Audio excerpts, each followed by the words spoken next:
할렐루야. 사랑하는 성도 여러분, 2월 15일 화요일 아까베 시간이 돌아왔습니다. 오늘 말씀은 요한복음 13장 1절에서 17절까지의 말씀으로 함께 은혜를 나누고자 합니다. 자, 주일날 말씀을 드렸듯이 우리 인간은 아담이 에덴에서의 하나님과의 관계에서 하나님 거역하고 그 에덴 동산에서 실패를 했습니다.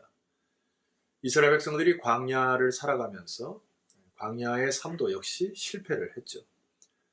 주일날 말씀드렸듯이 마가복음 1장에 기록된 성령이 예수를 광야로 몰아낸지라 하셔서 예수님이 그 광야의 삶을 살아가도록 그렇게 하나님께서 작정하신 것이죠.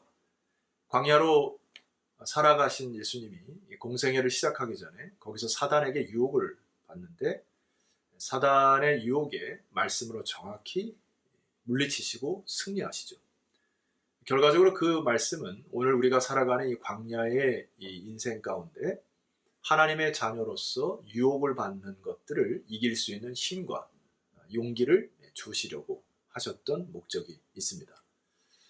그리고 광야를 이제 나오셔서 공생애를 시작하시면서 예수님은 단순히 십자가만을 지려고 거기만 몰두하신 것이 아니죠.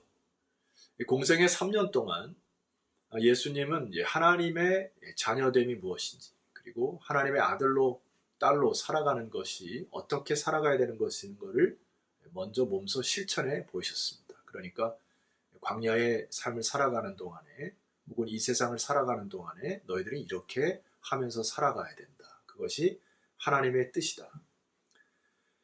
출애굽했던 백성들의 목적도 마찬가지죠. 가나안의 땅 입성이 목적이 아니고 출애굽하여 하나님이 원하시는 시간과 장소에서 절기를 지켜라. 그러니까 하나님께 예배를 드리면서 살아가라고 하는 것이 이 궁극적인 이 자녀됨의 시작인 것처럼 오늘 우리들이 주님께 예배를 드리고 또 이 세상을 살아갈 때 어떻게 주님의 뜻을 순종하며 살아가는가, 이게 너무나 중요한 것이죠. 그래서 오늘 말씀의 제목을 너희가 이것을 알고 행하면 복이 있으리라 하셨습니다. 그러니까 주님이 하신 말씀을 잘 알고 그 다음에 행하면 그것이 참 복된 삶이다. 이렇게 이제 주님이 말씀하신 것이죠. 여러분, 참 복된 삶의 가치와 기준은 세상적으로 다르겠습니다만은 오늘 주님께서 이 말씀하신 말씀 붙드시고 참된 복된 인생 살아가시기를 소망합니다. 자, 주님이 우리에게 알려주고자 하신 것이 오늘 1절 이하에 보시게 되면 이렇게 기록하고 있습니다. 6월절 전에 예수께서 자기가 세상을 떠나 아버지께로 돌아가실 때가 이른 줄 아시고 세상에 있는 자기의 사람들을 사랑하시되 끝까지 사랑하시니라.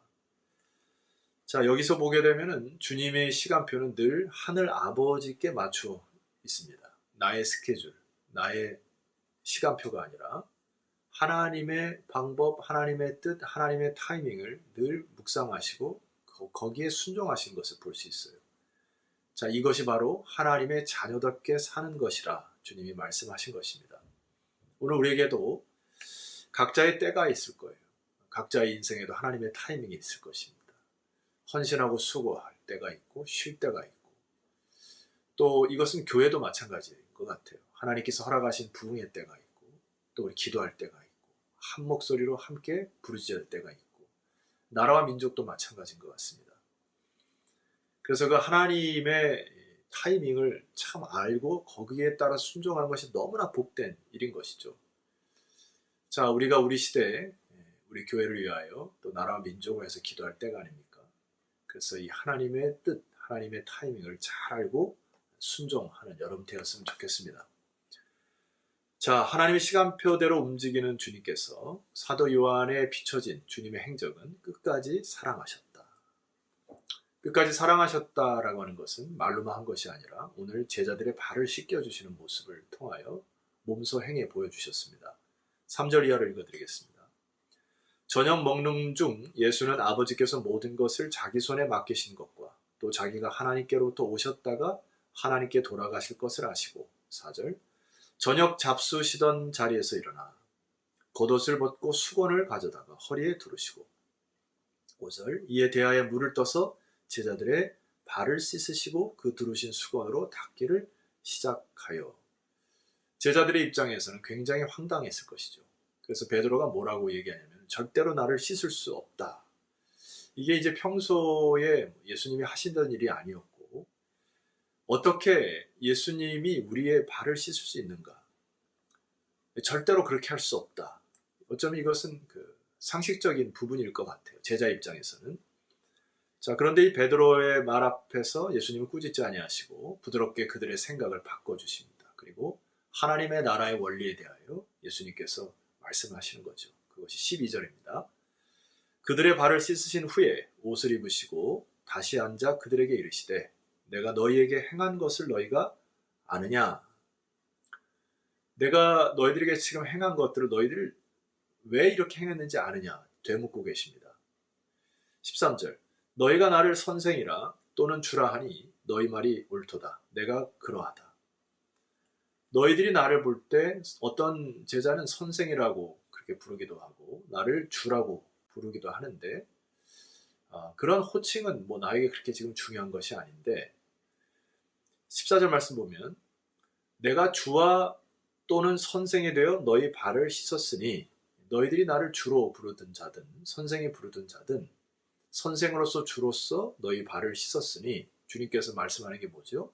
너희도 서로 발을 씻어주는 것이 옳으니라. 15절 내가 너에게 행한 것 같이 너희도 행하게 하려 하여 본을 보였노라. 서로의 발을 씻어주는 이 장면이 훗날 베드로와 제자들은 예수님이 우리의 더러운 발을 씻기셨듯이 우리의 죄를 맑게 씻기시는 놀라운 주님의 은총을 경험하고 느꼈을 것입니다. 그런데 주님께서 이 말씀하시는 것은 이 세상의 가치관으로는 이렇게 하는 것들이 너무 엉뚱하고 또 있어서는 안 될 일인 것처럼 말씀하신 것이죠. 왜냐하면 신분의 높고 낮음이 중요하기 때문에 문화적으로 종이 주인의 발을 씻기는 일들은 흔하게 일어났던 것이고 또 그렇게 살아가는 것이 당연하게 여겼다는 것입니다. 그러나 하나님의 나라의 원리는 그것이 아니라는 이야기예요. 하나님 나라 안에서 세상의 지위에 높고 낮음에 상관이 없고 남자와 여자의 차별이 없고 종과 상전의 구별이 없고 피부에 구별이 없고 주 안에서 모두가 하나가 되어 서로 발을 씻어주는 것이 옳으니라. 이게 주님께서 우리에게 말씀하신 이야기죠. 이것을 말씀하기 위해서 본을 보이신 것입니다. 우리도 광야와 같은 이 세상을 살아갈 때 하나님의 자녀됨이 무엇인가 할 때 비로소 사랑할 때 서로 섬기고 희생할 때 비로소 하나님의 나라가 그것을 통해서 이루어질 뿐만 아니라 복음이 전파되어지는 그 길이 바로 사랑의 길임을 주님께서 말씀을 하시는 거죠. 주님이 이것을 깨닫기 원하셨던 것입니다. 그래서 마지막으로 더 강조하세요. 16절 내가 진실로 진실로 너에게 이르노니 이게 지금 강조요법이잖아요. 예수님이 정말 당부하는 부분인데 종이 주인보다 크지 못하고 보냄을 받은 자가 보낸 자보다 크지 못하니 너희가 이것을 알고 행하면 복이 있으리라. 가만히 따져보면 너희들은 나를 주라 표현했기 때문에 너희들은 종이고 너희들이 나를 선생이라 이렇게 불렀기 때문에 너희들은 당연히 제자고 학생인데 내가 주인으로서 보낸 자로서 너희들을 섬기고 너희들의 발을 씻겼으니 이제 너희들이 다른 사람의 발을 씻기는 것이 맞지 아니하냐.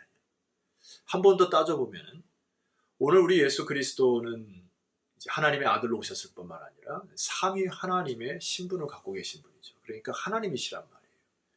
그러니까 하나님이 그들의 인간의 발을 씻기시고 죄를 사하시는 권세로 섬김의 또 종의 모습으로 그들의 발을 섬겼는데 우리 하나님보다 더 큰 상전이 이 세상에 어디 있습니까?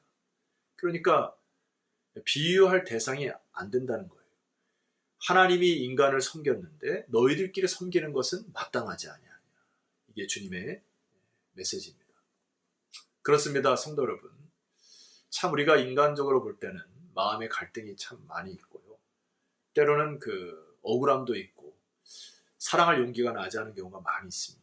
그러나 주님께서 우리의 발을 씻기시고 십자가에서 모든 것을 내어주시고 우리를 섬겨주셨으므로 우리가 섬겨야 할 대상을 깊이 묵상하고 또 갈등 속에 있는 그 영혼들을 함께 기도함으로 서로 사랑하는 사랑을 통하여 주의 나라가 이루어지는 놀라운 일들이 여러분 인생 가운데 일어나기를 소망합니다. 마지막으로 하나 더 묵상해야 될 것은 광야 같은 인세상을 살아갈 때 굉장히 또 조심하고 유념해야 될 것은 사탄이 우리를 늘 넘어뜨리려고 유혹한다는 것입니다. 2절 말씀 보면은 마귀가 벌써 시몬의 아들 가롯 유다의 마음에 예수를 팔려는 생각을 넣었더라. 이 넣었다라고 하는 단어는 헬라어 단어의 정확한 의미는 던졌다, 그를 유혹했다, 이제 이런 뜻인데, 이거를 이제 마틴 루터가 말한 그 말과 좀 비유해서 여러분에게 말씀을 드려야 하겠습니다. 마틴 루터의 유명한 말씀 가운데 이런 게 있어요. 우리는 우리 머리 위로 새가 날아가는 것을 막을 수는 없습니다. 그러나 새가 우리 머리에 둥지를 트는 것만큼은 막을 수 있습니다. 이것은 루터가 성적인 욕구, 성적인 생각이 일어나는 것을 어쩌면 그것이 자연스러운 일이라는 것입니다. 우리 머릿속에 생각이 떠오르는 것. 자, 이것을 사탄이 각양각색의 방법으로 우리에게 미끼를 던진다는 거예요. 생각이 계속 던져 넣는다는 것입니다. 그런데 중요한 거는 그 생각이 어떻게 반응하고 처리하느냐가 실제로 죄가 될 수도 있고 그렇지 않을 수도 있다는 얘기입니다. 새가 날아가고 끊임없이 마귀가 사탄이 여러분에게 생각을 던질 수 있지만은 둥지를 틀려고 하면 쫓아내야 되는 것이죠. 이 가룟 유다의 잘못과 죄는 뭡니까? 생각을 계속 넣을 때 그것을 붙들었던 것입니다. 붙들고 나니까 죄의 삭시, 사망으로 가게 된다는 이야기입니다. 오늘 하루도 여러분, 사탄이 여러분들을 넘어뜨리려고 많은 생각들을 계속 던질 거예요. 그러나 그것을 붙드시면 안 됩니다. 가룟 유다는 자기가 붙들어서 예수를 팔아버린 것이 죄악인 것입니다. 우리의 생각과 마음에도 성령에 의지하여 말씀에 붙들리는 여러분 되시기를 소망합니다. 그리고 하나님의 영에 의하여 기도함으로 사단의 유혹을 물리치는 여러분 되었으면 좋겠습니다. 너희가 이로써 서로 사랑하면 내 제자인 줄 알리라. 주께서 말씀하신 것처럼 주님이 우리를 그렇게 사랑하셨어요. 그리고 오늘 말씀에 끝까지 사랑하신다 하셨습니다. 이 말씀 붙들고 용기를 내어 서로 사랑하고 또 서로 문자도 보내고 중보하는 그런 아름다운 주의 나라가 이루어지기를 주 이름으로 축원합니다. 기도 드리시겠습니다. 하나님 감사합니다. 오늘 주께서 우리에게 말씀하시기를 끝까지 사랑한다 말씀하시고 제자들의 발을 씻겨주신 것 같이 오늘 우리들의 발을 씻겨주시는 주님을 묵상하니 감사합니다. 하나님께서 우리를 섬기셨고 목숨 버려 우리를 사랑하셨듯이 우리도 주님의 사랑과 은혜에 푹 젖어서 영혼들을 품고 다른 사람들에게 사랑을 실천할 수 있는 믿음의 사람들이 다 되게 하옵소서. 예수 그리스도 이름으로 기도드렸사옵나이다. 아멘. 자, 성도 여러분, 우리 내일은 요한복음 13장 18절 이하로 여러분들을 찾아뵙도록 하겠습니다. 내일 뵙겠습니다.